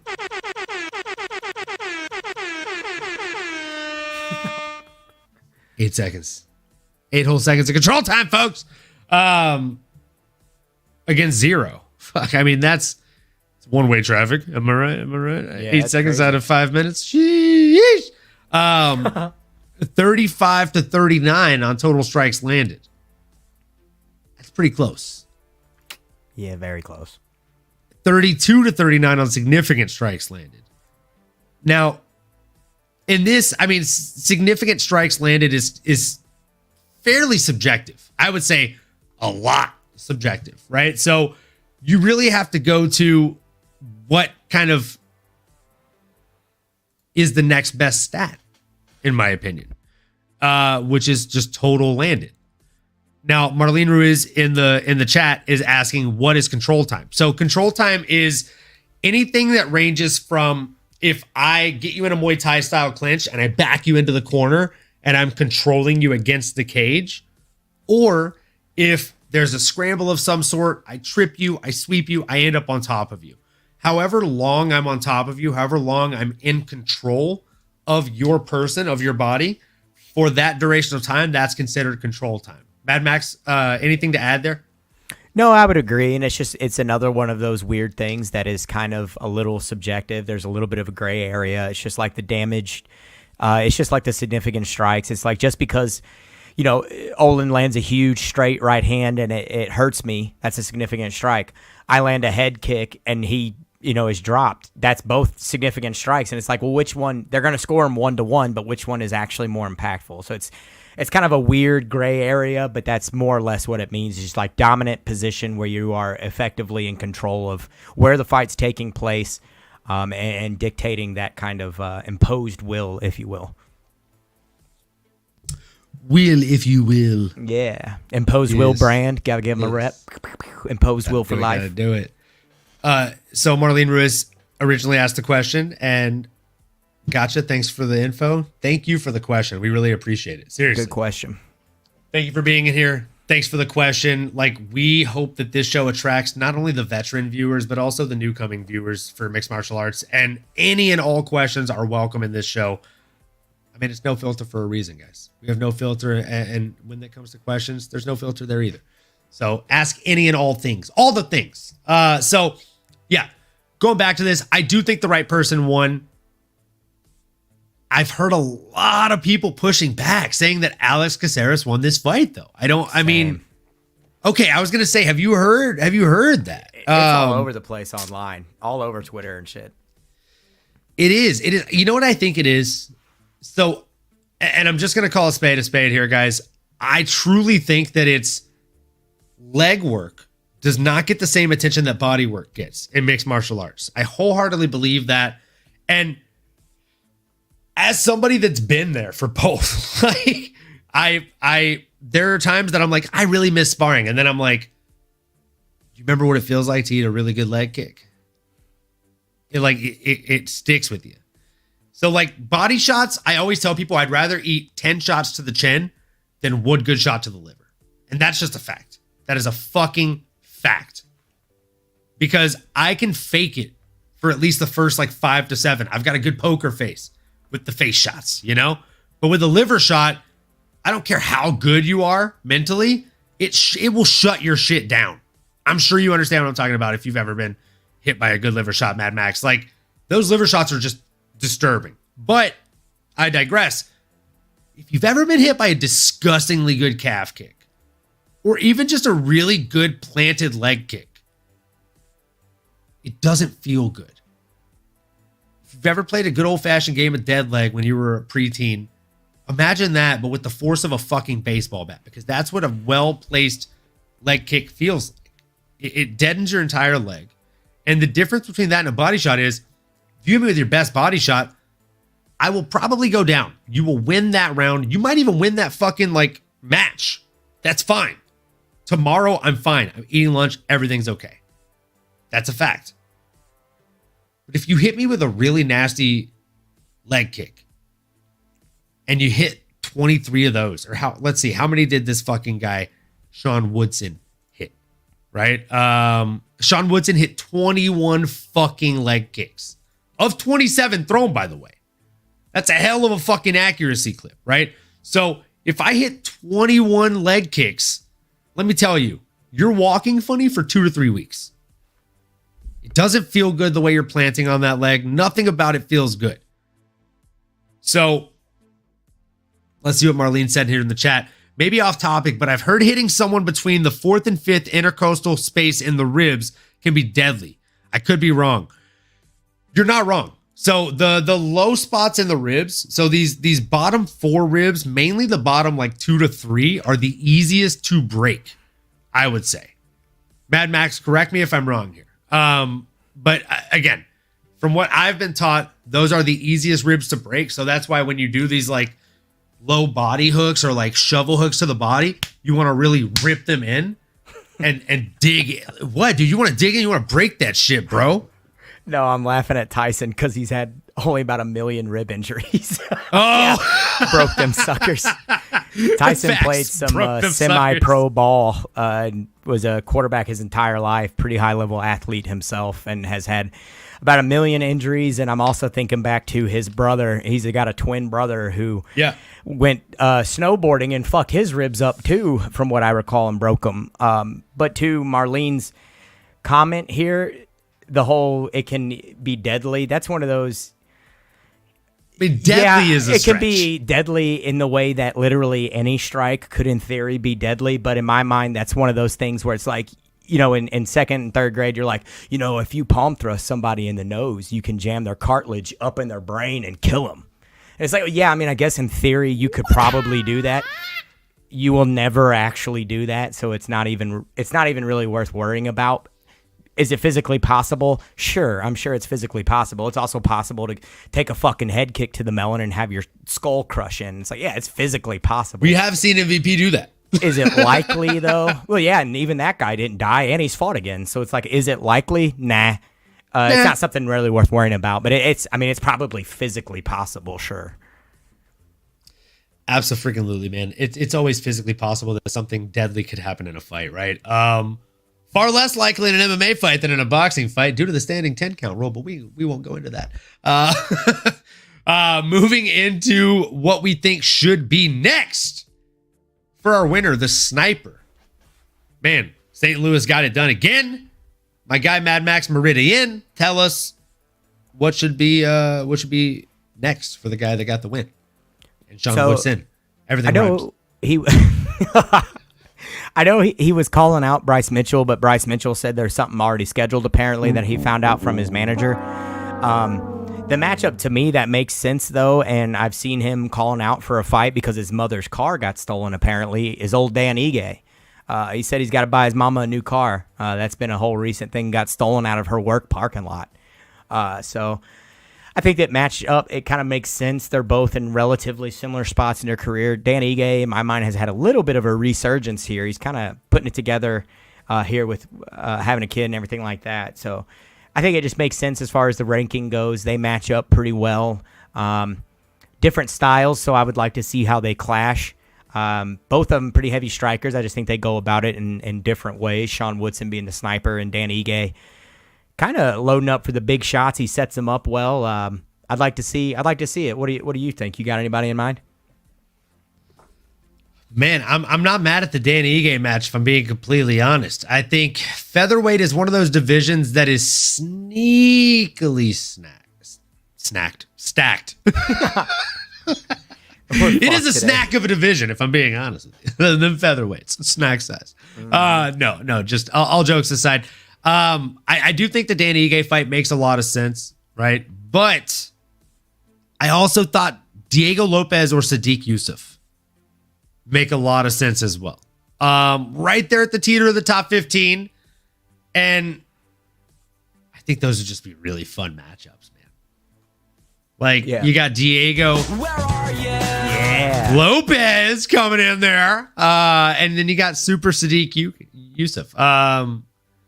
Either way, I don't know who would win any of that trifecta of matchups, but I know that there would be a fatality somewhere along the lines. What do you think about those two names? I love them. The Diego Lopez one I don't like for our boy Woodson. Lopez is a son of a bitch. He's a son of a bitch. Dude, something else. I'm He's a very scary high on this dude. guy. Yeah, I've been high on him. I think sky's the limit on him. The Sadiq Yusuf one, I think, is a very competitive fight. I like that one better out of the two. I think that one makes a lot of sense as well. Just kind of the cusp of the top 15. So it's like, yeah, introduce him on the bottom rung of the ladder and let him get his feet in underneath him. Absolutely love that, my guy. Absolutely love that. So, man, moving into the next one. Oh, this is one that I saw going exactly like this. I almost wish we would have bet a shot on this one too, man. Truly. I know you said Mateus Rebecca, he's a little ball of muscle, I think were your exact words. Mm-hmm. And you mentioned the age. You called me out after I went on my fucking tangent. Yep. You're all, wait. Hold on, dude. I don't think I noticed that you didn't mention the age. All right. I couldn't help but notice. I know who you're going for because of like your 27-minute spill, but bruh. Well, you recapped his entire career first and foremost. When we barely touch on one or two fights for everybody, you did he's a fucking 7-fight recap for him. But I will say, when this fight happened, he's a fucking dog. I was thinking of you. I was like, man, he was on this one like pretty good. Now, we can't also pretend like Rebecca didn't almost finish it in the first round. Also, brother, come on. Okay, you're talking about a young man versus a dog. All right, the dog is gonna get bit. He's gonna get wounded in the first couple minutes, but it's not a fucking sprint, kid. It's a marathon. Who are you talking? First off, very often it is a sprint. First and foremost. Second, I'm aware of this. We can pull up some of these past DraftKings and our picks if you want. We can see how this goes, but who won this week? Oh, I don't know. I mean, we got to total up my entire thing. I mean, we're talking about the DraftKings. Yeah, I actually forgot we did that, and I had to bring it up. Change, I actually won. I had to bring it up on Sunday because I had forgotten we did it. Don't agree with that. Don't agree with for a random change. I was agreeing. You killed me on it. You got like double my points, I think, too. Actually, you got like I literally just got points. lucky on the Diego Ferreira fight. That's the only fight that saved my ass. Yeah. So like that's the reason I brought it up. It was good. I think you about doubled my points for sure. It's got to be. I mean, he doubled the strikes of Mateus Rebecca. We're talking 151 to 60, and we're also talking a 55.5% clip here compared to 41.1. You know what I'm saying, bro? It's just not the same, kid. 123 to 52, 51% to 38%. Significant strikes. 3 for 3 on takedowns. I thought you'd be happy to see that. I thought you'd be impressed to see that. Like from both of them. I mean, from both of 3 for 4 for one guy and 3 for 3 on the other, but the veteranship after almost, as you said, getting finished in the first round there. I mean, Fajitas fought the Poiriers of the world, man. That's the only reason I'm like, this guy, he's gonna be a son of a bitch to try and finish, man. And if he makes it to the end of that first bell, it's going to be tough. It's going to be bad news bears for our muscle-bound oaf on the other side. And, it really was. I'm sure you saw the picture that he posted post-fight. In the on the gurney or whatever. He looks like he's sitting in a hospital bed and his freaking... Yeah. He's got I'm gonna pull that up. I'm going to render or save that so I can open it up while you do your side of the breakdown here. Let's hear it, brother. For sure, man. I was just thinking, too, I should have sent you all my freaking pictures and stuff, and then maybe we could have pulled up some of them on here. But, no, I got to give Owen props here. He was on Diego. I think maybe even, like you mentioned, the takedowns were impressive, but I think what maybe impressed me more was the fact when Diego was getting taken down, there was very often that he hit a sweep or a reversal on Mateusz, and it was like, damn, that was more slick to me, is taking something that someone else had success in and then whipping it around into your own favor. It was like, damn, that's some high-level jiu-jitsu shit. That's some crafty ringmanship, if you will. Now, let's look at it like analytically here. Mateusz damn near finished the guy in the first round. I think he shot his wad a little bit, and given the kind of like crafty veteran experience that Diego has, he was able to ride it out and then proceeded to turn the tide. And that's one of those things that Mateusz is just simply going to have to work on, or he's going to fail against the top of this division multiple times, because there are so many guys, Dustin Poirier as an example, who they can weather the storm that you're throwing at them and then turn it around and dump you right on your fucking head. And that was basically what Diego Ferreira did here. Landed, like I said, a lot of sweeps. He was landing a lot of good clean shots in the striking exchanges. Multiple points where I actually thought the fight could probably have been stopped a little bit earlier as well. Mateusz, it's like when it started going in Diego's favor, and Mateusz was doing a lot of the right things to try and stall him out. And I think he was just already too depleted. Like, he just could not keep up with the pace that Diego was putting on him. And it's like Diego would start putting together, 5 or 6 shots. Mateusz would kind of rally here, get a big takedown, and try and stall him out. And it's like he shot all the little bit of energy he had in the takedown. Diego's sitting there going, okay, cool, you got the takedown. Now I'm going to sweep you, and I'm going to continue beating the shit out of you. And maybe even with more success now that you've shot your wad on the takedown, stuffing my offense. So props to Diego Ferreira. It was good to see him go out there and do the damn thing at plus 380. You could have scooped up some serious money on him. I wish I would have taken that bet, but you could have definitely scooped up some good money there. I took Rebecki inside the distance, so we missed that bet. I'm still pretty high on Rebecki. I think this is going to be a good learning experience from him. And got it at 39. You got to think they're going to. I don't want to see them throw Diego to the wolves, but the guy's already been thrown to the wolves in the past. So it's like give him either a good name or give him something with some not title contention, but some ramifications here. Let's get some placement fights going. This guy doesn't have a lot of time, and he's proved his worth.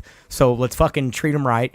Give him somebody with some value or some meaning to the fight, not some arbitrary bullshit where you're giving an up-and-comer a chance to make a name off him. Let's reward this. Do it right.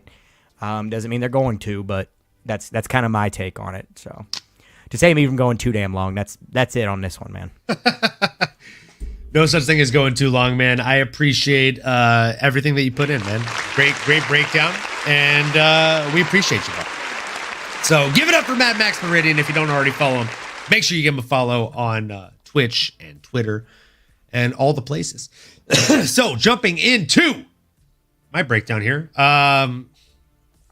Guys, what is there to say? I called this one. I told you how this one was going to go already. You want to see my thoughts on it? You can look it up preemptively, as Alex Pineda would say. You know what I'm saying?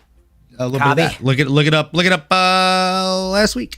This is exactly why you should be tuned in. This is exactly why you should be paying attention. You know what I'm saying? Guys, this is exactly why you got to pay attention to our picks here. So I told you that Diego Ferreira has a stunning resume. The guy is an absolute monster in every facet of the word. And guys, I also knew that he was going to go out there, and if he outlasted that first onslaught from the muscle-bound opponent that he was going against in Mateusz Rebecki, he was going to end up winning probably by decision, most likely here. But at the same time, I also said he was always game for a finish. 4 minutes and 51 seconds into round number 3, he gets the knockout in stunning fashion, right? Drops his opponent, gets the ground and pound via TKO. Now, for this next portion, I will tell you, viewer discretion is advised. I'm just going to go ahead and show this here. Let me just pull this up.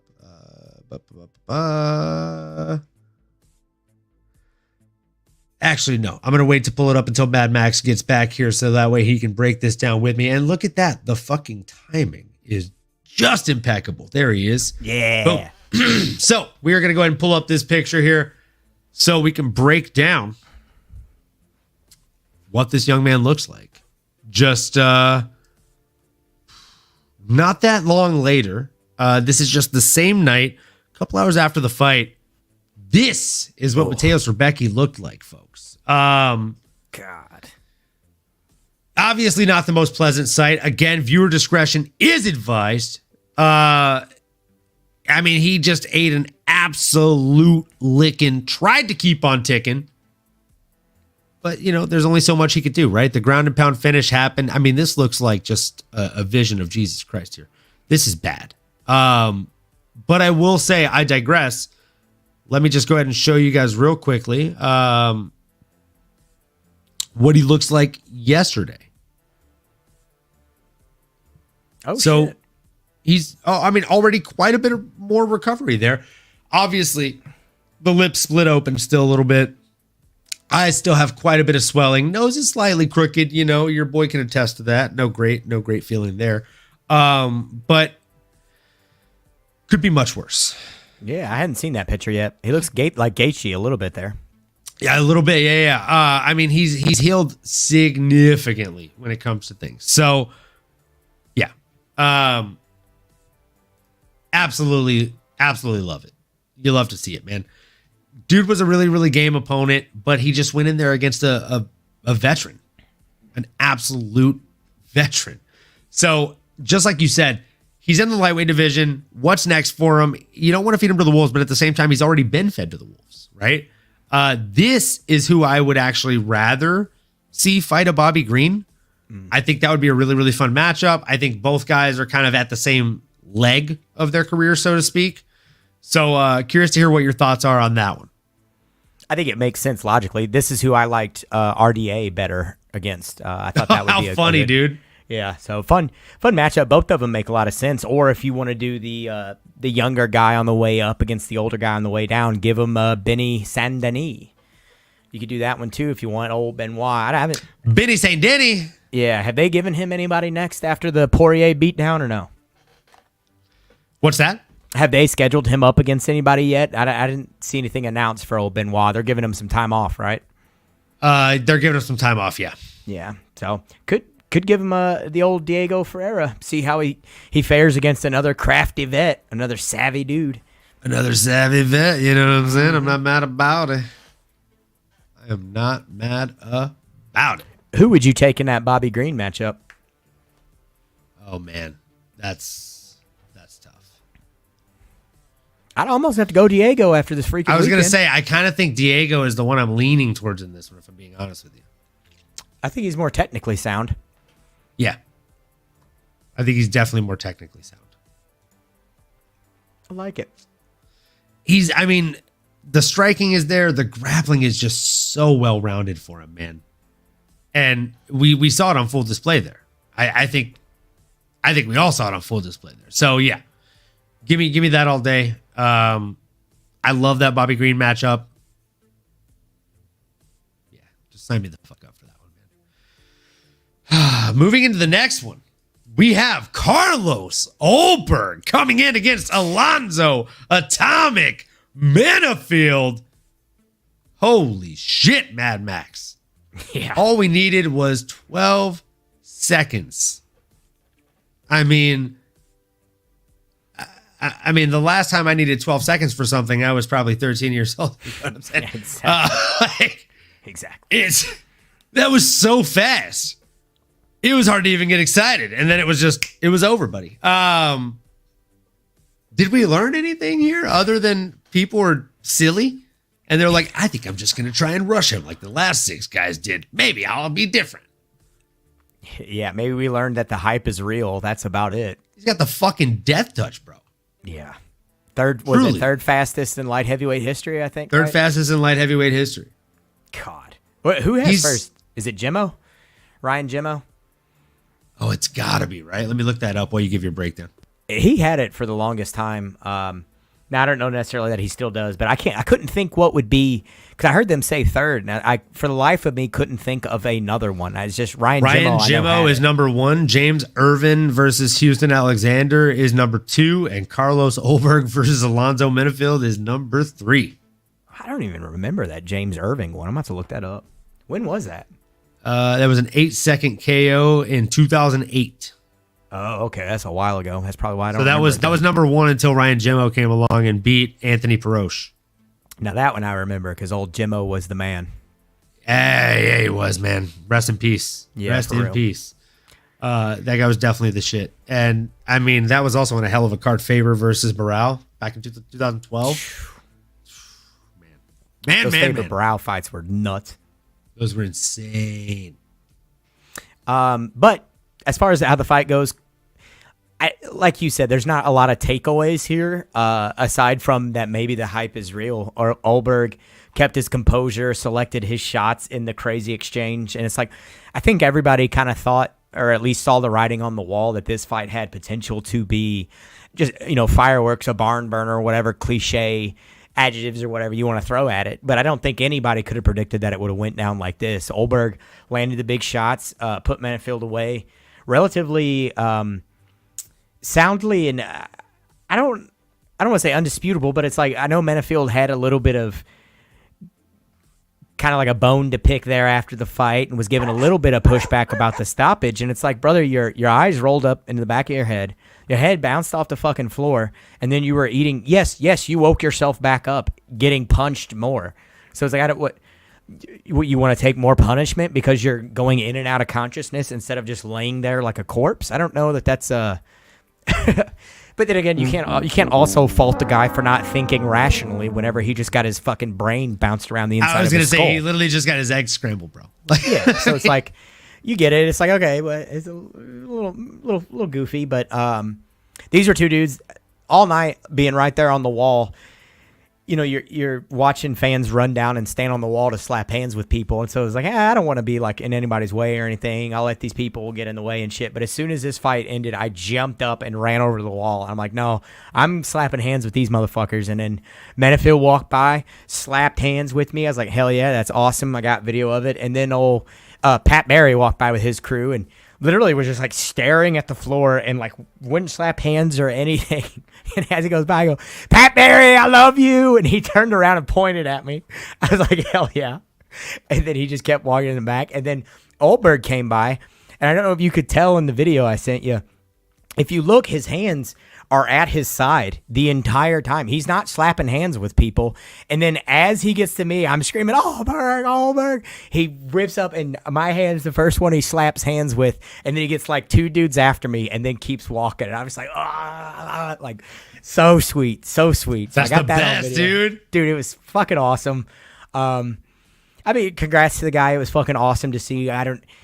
Sky's the limit on the guy. It's hard to knock him when you only see 12 seconds, and it's 12 seconds of him whooping somebody's ass. So it's like, I don't know, whatever. No fault here. Let's just let's see how he progresses. What was your takeaway here in all whopping 12 seconds of it? I mean, my biggest takeaway here, if anything, Mad Max, and again, great breakdown there. Carlos Olberg has the death touch, man. He's disturbingly strong. He'll steal a young man's consciousness, and then he'll steal his woman with his devilishly good looks. I fell in love with him in 12 seconds during that fight. So, folks, I mean, he's a name to watch. He can do anything he wants. Like, when your parents look down at you and they're like, son, you can be anything you want to be when you grow up. They wish you were Carlos Olberg. Yeah, you can't be Black Jag when you grow up. You can be anything but Black Jag when you grow up. You can be anything you want. Unless that young man is standing across from you. Mm-hmm. Then you throw in the towel and you quit. You choose something else. No, but all jokes aside, like, dude is just an absolute beast. He has a terrifying amount of power in both hands and both legs and both knees and both elbows, probably. We just haven't seen him need to use his elbows like that yet. So I'm just going to fucking take a safe assumption and say that anything he hits you with, anything that connects dead on it's a dead to rights fucking just death blow.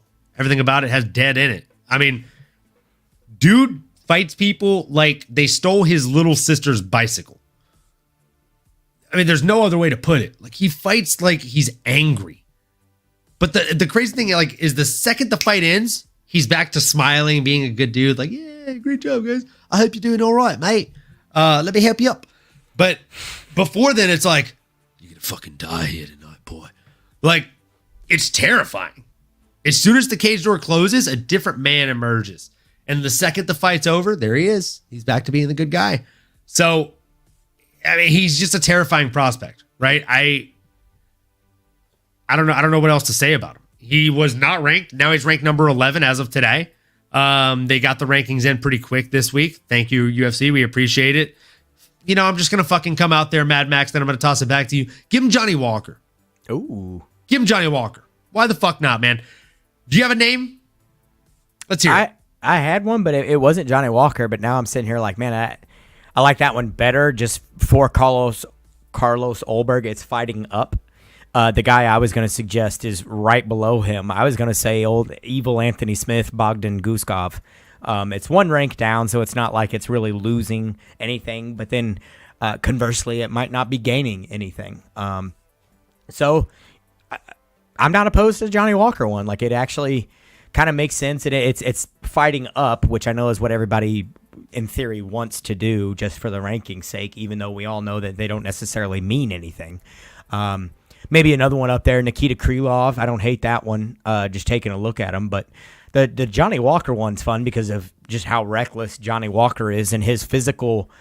It's like his physical capabilities might actually match Carlos Olberg's technical and physical gifts. So it's like, that's a good one. That's a good one. I think Carlos Olberg is probably more technically sound and wins that matchup, would be my guess. But who would you take there? Oh, that's a tough one. We've seen that Johnny Walker can be a bit chinny in the past, and we've also seen a lack of game plan there for Johnny Walker. I don't like the way this one matches up for him. I'm going to take Olberg if this one ever pans out. He certainly has a nice habit of putting him right on your chin, that's for sure. And Walker doesn't seem to enjoy that too much. Now I think he's probably bigger than Olberg. Walker's fucking huge, but I don't know. He's a very large man. Yeah, Olberg doesn't care. It's not like he's small. The old black jag will hit him with a freaking paw swipe and probably put him to sleep, would be my guess. I'd probably take him inside the distance in that fight as well. Oh, I would definitely take him inside the distance in that fight between you and myself, yeah. Would definitely have to take him inside the distance in that one. Moving into the next one, we got Joaquin Buckley coming in against Nursultan Ruziboyev. Man, this one did not go the way that I thought it was going to go. It just simply didn't go the way that I thought it was going to go. So I'm going to let you take the lead on this one because Ruziboyev really let me down. Yeah, and I got to say he did me too to some extent. I took Nursultan as well just because I figured at the odds there. This was effectively a toss-up fight. I didn't think he should have been the underdog that he was. Yeah, I don't know necessarily that it was exposure or if maybe it just got to him a little bit. Ruzabov has a pretty good record, but then of course it calls into question who is it that he's fighting, and it's not all chumps. So it's a very strange matchup. But I also think that Buckley, given his build and his explosivity, he has a habit of making fights a little awkward, and that you don't necessarily know what you're signing up for against Buckley until you get in there, and then it's just a little bit different than what you prepared for. And then consequently, he has a way of kind of capitalizing on the things that he'll find a few advantages and then rinse, repeat. It's like he found that nice double leg that he kept hitting on Nursultan, and he's like, fuck it, it works. Let me keep hitting it, and maybe let me hit it with more enthusiasm as the fight goes on and just dump you on your fucking back, hold you down there, and pound you out. Now, during our breakdown, I was taking Nursultan specifically early in the fight. I was saying as it went on, Joaquin Buckley had a chance of coming back into the fight. This was something that me and Axie Mateo were talking about, and then Johnny, my buddy that I went with, and some of the guys next to us were all talking about. I was pretty sure. I was like, man, you guys might consider taking Buckley in the third round, which I would have lost because it was a decision, but that is effectively how the fight went on. Buckley kind of got cracked early, seemingly maybe got a little bit stunned or maybe hurt a little bit, but kept his composure, kind of weathered the storm, and then found a little bit of success and was able to kind of expand that success into a rinse-repeat pattern throughout the rest of the fight. It was like get the big takedown, maintain dominant position on the ground, land the big shots, maybe work advancing position, but it was largely maintaining like a dominant position. So, control time is kind of what you take away from this fight. And a lot of movement when they were on the feet, so it wasn't like Nursultan could necessarily land the big shots that he wanted. So great performance by Buckley, man. In the hometown, it was fucking awesome to see. And the crowd absolutely lost their minds for Buckley. So yeah, just it was awesome to see the hometown guy get it done, especially somebody who's trying to market themselves as much as Buckley is. It's cool seeing somebody take a chance and then get rewarded for it instead of it blowing up in their face for once. I absolutely love that. It's always nice to see someone take a big shot in their hometown, and not only for it to pay off, but for it to pay off big time. Give it up for your hometown hero, guys. He got it done. He was also the second leg of the 3-leg overtime parlay. And to that, you guys, you gals, you folks, we're going to do another shot for that one. Joaquin Buckley, the St. Louis kid, I met him in the parking lot for UFC X last year. My first time there. I will be there every year moving forward. Seemed like a good dude. Seemed very chill, and like obviously my jiu-jitsu coach known him and used to train with him at Finney's MMA, which is where he went back to for this camp, which is kind of wild. But my jiu-jitsu coach there trained there for quite a while. So it's cool hearing all the stories about how nice this guy is, and then seeing him, get success. It's good. You like seeing good people win. I absolutely love seeing good people win, man. That's why I just spent more money than I will admit to go sit cage side for Dustin Poirier. He's a good person, and this is his last shot at winning that UFC gold. And so we're gonna be there, man. We're gonna fucking be there. Speaking of we're gonna be there, I really hope to see you, if not this year, next year at UFC X. Even if we don't go to the International Fight Week card, just being there for the extra events like the Hall of Fame, man. Such a good time, and just hanging out in Vegas, grabbing a couple drinks. Dudes being dudes. Damn straight. Now, this Joaquin Buckley fight, I got to break it down, folks, even though I was wrong. I already did my shot here. 113 to 43 in total strikes landed. 86 to 31 in significant strikes landed. We're talking a 2-1 deficit on both, and we're talking a 4 out of 4. 4 out of 4 takedowns landed for Joaquin Buckley. Numansa. He got it done. He got the damn thing done. And not only that, he set it up to where Nursultan Ruziboyev didn't even shoot one fucking takedown attempt. You love to see it. You love to see it. He just shut down the game, negated everything about it. And I mean, what more can you ask for other than a 50K bonus in this one? Now, the question is, did he get the 50K bonus? He did not. I'll tell you who did, though. Diego Vejeda, performance of the night. And Kolo Solberg, performance of the night. You guys, those were the ones that were deserved, though. Okay. I did really enjoy Joaquin Buckley's performance. I thought he did a really good job. But the other two performances, I think we can both agree, Mad Max, worthy of the 50K? Yeah, I would say so. And I'm sure I kind of have a hunch there that there was some maybe backroom bonuses going on for Buckley, given the amount of attention. Backroom bonuses? What is this, WWE? This is Dana White, famous for it. Famous for backroom bonuses. I kind of think that may have happened. Or you're definitely not wrong. Just the fact that he wasn't on this card to begin with is like, well, you weren't even scheduled to get a payday, and you kind of talked your way into one. So that was awesome as well. But I wouldn't have been opposed to seeing him get like maybe a performance bonus or something. I don't know. It's stiff competition when two dudes go out there and just murking people. Old Rebovich was probably in the mix for that as well, I would imagine. Man, there was just so many times where these guys, I feel like they looked across each other and they're like, fuck 10 paces away. We're going to take 10 paces towards each other and we're going to get it in right now, son.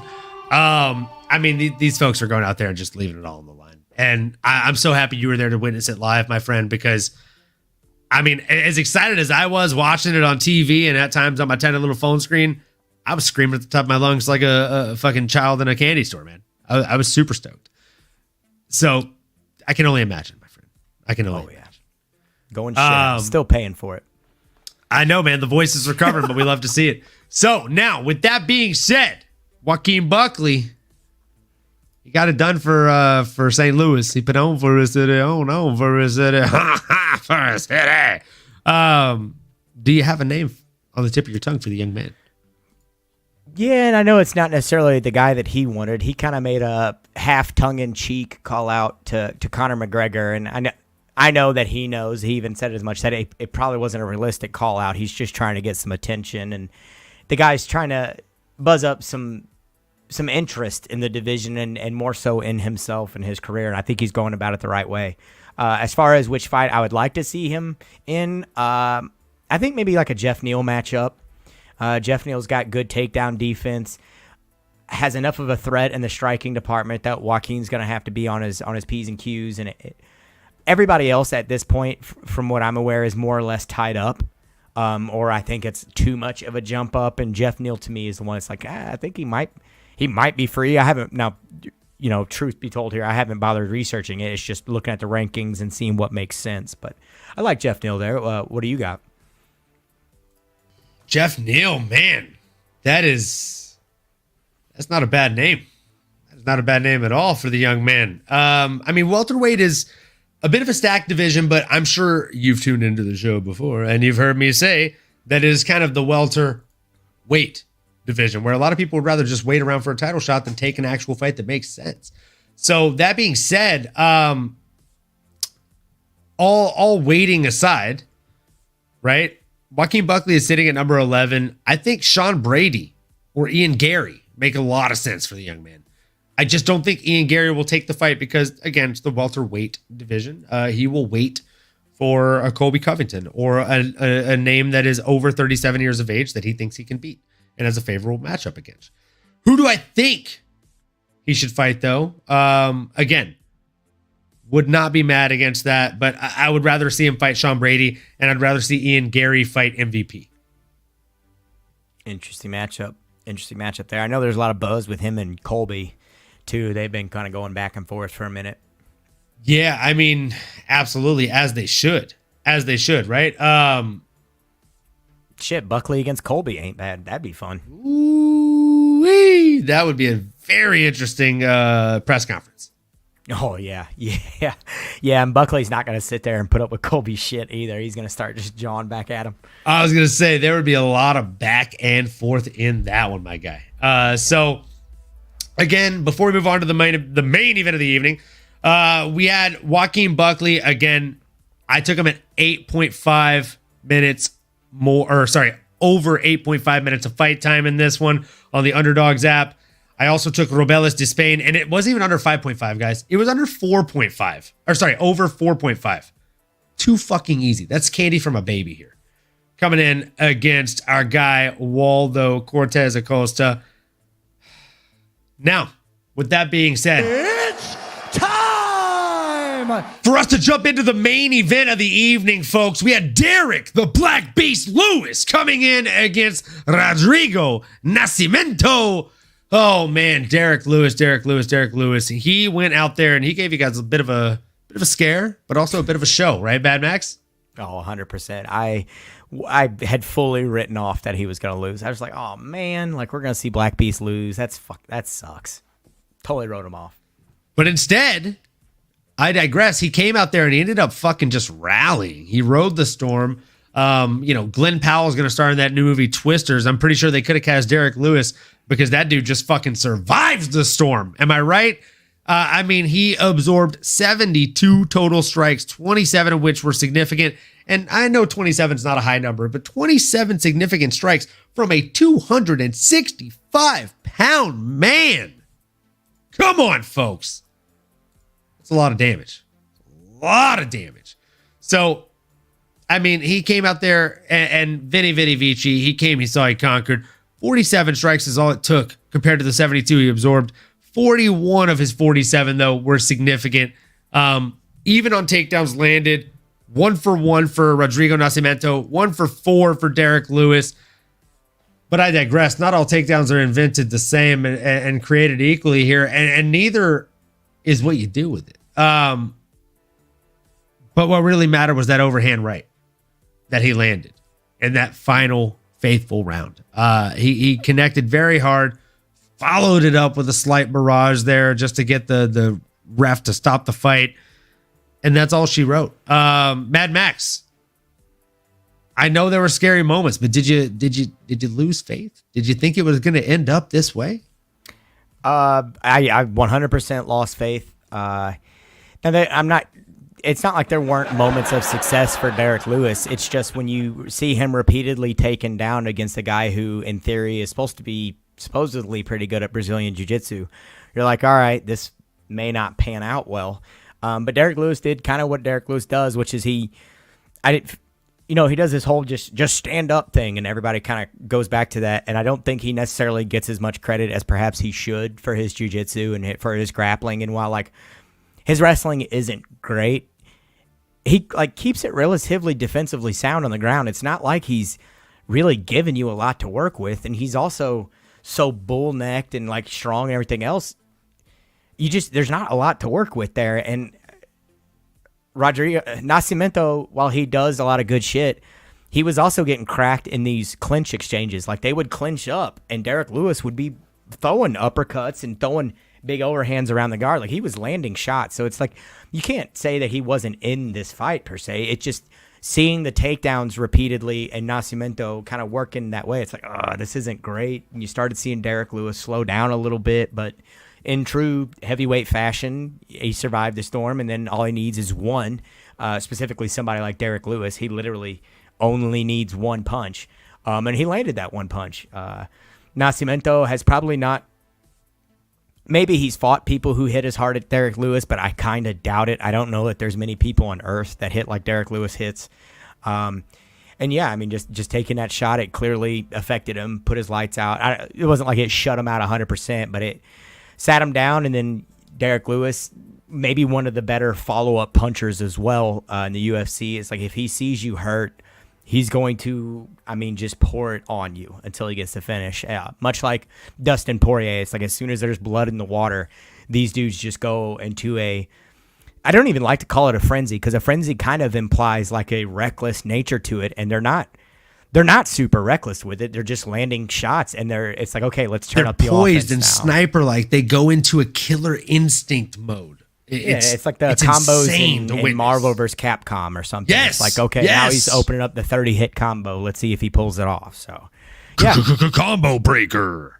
Yeah, some killer instinct in there. Props to Derek Lewis for weathering the storm and kind of sticking to his game plan, landing the big shots. Fucking love to see it. It's cool, too. So, back to being there in the cage, or being in the arena and everything. For the entire night, everyone would come out straight across from us in the arena, and then they would leave after their fight right next to me, like, where I was hanging over and slapping hands and shit. For just the main event only, they did Nascimento across from us, and Derek Lewis came out right next to us. So I put up the video of that, him coming out and slapping hands with everybody and shit like that. But the lights, all the red lights and stuff came over by us, and it's like the whole section just lit up when everybody kind of had that dawning moment. It's like, oh shit, he's getting ready to come out over here. And they hit his music, and out he came out of the tunnel. But congrats to old Derek Lewis and STL. I know it's no H-Town for him, but STL loves them some Derek Lewis. And of course, he cut an absolute classic promo, mooning the crowd. First crowd to see Derek Lewis's ass, so that was cool. How was that? Were you on the full crescent side, or? No, I was not. I've seen pictures, though. I know I missed out. Dang. But I will say I dipped out during the post-fight interview, and that's when I ran into Ed Soares, so that was cool. That's pretty sick. Yeah, that was wild. I kicked myself for not asking for a picture, but because of that, the interaction was maybe more genuine, and my buddy was standing right there to see it anyway. So, it was a good back and forth 5-minute, like, how you enjoying St. Louis, who you here with, blah, blah, blah. So that was cool, but I don't want to. You got to hit the genuine interaction, and then right after the genuine interaction finishes, you're like, also, can I get a selfie, please? Yeah. I was, of course, thinking about that when I was walking away, and it's like, man, I don't want to yell back, like, oh, Ed, wait. But it was cool. It was cool, man. All these people calling you a burglar is fucking hilarious, dude. Captain Birdseye 4. Get back on, goddamn burglar. I'll tackle him and you make a run for it. Oh, shit. You better got a good double leg. This guy's the grappler of the group. So, good luck. Welcome, Captain Birdseye, to the MMAnomaly stream. I appreciate you. I wish I knew who that was, but hey, you know what? cheers to Derek Lewis and cheers to Captain Birdseye 4 and Marlene Ruiz for making the first stream here. Let's go. Hell yeah. Cheers, folks. Welcome, folks. We fucking love having new folks here. Yeah, appreciate having you guys. Yeah, get that chaser in there. We need it. If I didn't have to go to Kohl's after this, I'd be doing more shots. You know what I'm saying? We're going to the gym after this, but it's the apartment complex gym, so we're no driving involved. We'll be walking there, doing a little bit of weights, just loosening up the muscles, if you will. Shit, we'll be setting some PRs tonight, brother. You feel me? Sheesh, might be time to do back day. Mm-hmm. Tuesday's back, literally. So this fight was a nasty one. Obviously, Derek Lewis was down and out a little bit. He did get taken down. It was not looking 100% fantastic for the old hero there. As Mad Max said, there were moments where it didn't necessarily look great for Derek Lewis. But Derek Lewis being Derek Lewis, he did Derek Lewis things. He was in the school of, I don't want to be here anymore, so I think I'll just get up. And we saw that happen. And then we saw Derek Lewis get a takedown of his own. I mean, what else is there to say? After that, there was no takedowns attempted for the next 2 rounds. And then it didn't take very long into the third round for him to get it done. 49 seconds. And he just goes out there and, I mean, the unsung hero is the overhand right, obviously, right? Overhand right, my coach will tell you, the reason you throw it is when someone is afraid of your strikes and they're actually pulling up a normal guard, right? Or a good guard, so to speak. They're here. They create what's called the triangle. So you can see here a triangle, right? There's a triangular opening. If you throw that overhand right, it's going to come right around and penetrate the back of the jaw lining, especially if you slide it downward the way you're supposed to. That's exactly what Derek Lewis did. He penetrated that guard. He penetrated that triangle. All jokes aside, you know what I'm saying? He penetrated that triangle very hard and very deep. And then after that, he finished with ground and pound strikes. Now, what should be next for him? Derek Lewis is a dog. Okay, he is an absolute dog that is just tried and tested, battle proven, and he's in the heavyweight division, which is just honestly kind of wide open. If I'm being completely real with you here, jeez, it's tough, right? There's just a number of names that really make sense for him, but at the same time, a lot of those names are waiting for their shot at the John Jones lottery. Tom Aspinall's not gonna budge, right? So it doesn't make sense to match him up against that guy. But again, there's another slew of names like Alexander Volkov, Curtis Blades, Sergey Pavlovich, Cyril Gana that make a lot of sense for me. I think any of those 4 names make sense. Mad Max, who has won the Derek Lewis, my balls are hot, let me show my ass lottery on this given day? I was actually struggling a little bit to figure out who to give him next, because when you look through it, he's fought just about fucking everybody. You can go all the way down and you run out of room and get to the point where it's like, all right, maybe we just give him an older rematch of somebody that he hasn't fought in forever or something like that. I don't know. My initial thought was Volkov, and then I was like, well, I think he's actually scheduled anyway, so you can't really do that. He's scheduled to fight somebody, isn't he? I feel like he's got somebody up on the books here pretty soon. And then I was like, oh, well, give him Sergey Pavlovich. And I was like, well, he fought him 2 years ago. So, I mean, truth be told, I'm a little at a loss for him as far as to give him something new.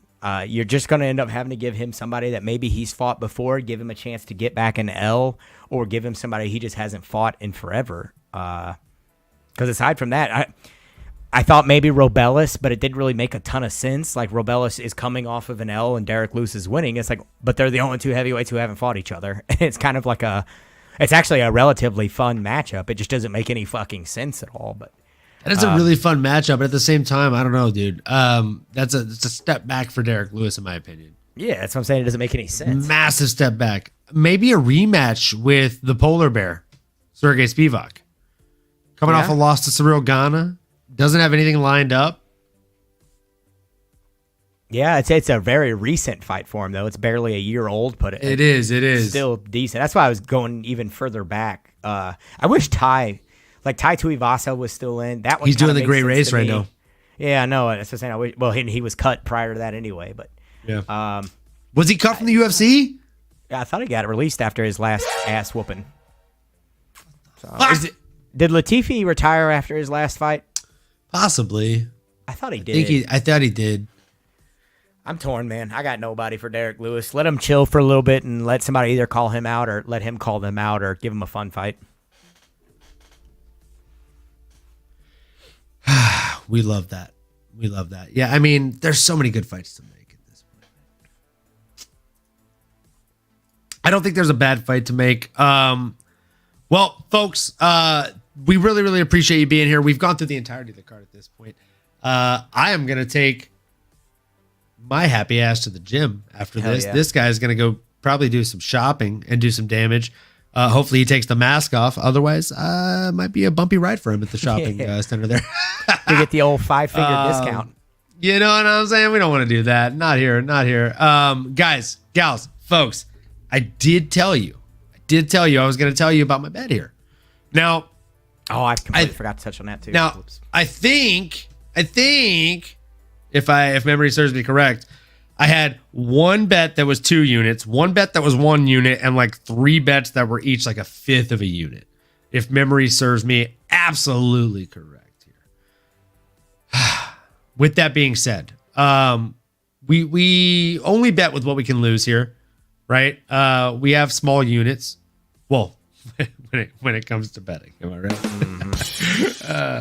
You know what I'm saying? Only when it comes to betting. So my 3-leg parlay that I actually hit was the 2-unit parlay here, folks. So we turned 2 units into 12 units. That's right. 1, 2, 3, 4, 5, 6, 7, 8, 9, 10, 11, 12. You get the fucking point. Rebellis Despain, higher than 4.5 minutes of fight time. Joaquin Buckley, higher than 8.5 minutes of fight time. And Derek Lewis, higher than 5.5 minutes of fight time to turn 2 units into 12. That basically covered all of my other bets. Continued to put me higher up for the year. And, I mean, we fucking love to see it, right, folks? I know, Mad Max, you were up and down, but if I'm not mistaken, again, if memory serves me correct, I believe you're still up for the week, yeah? I got to do the math on this card. I haven't yet. I also forgot we did the over 1.5 on Black Beast and Nascimento. It was plus 110.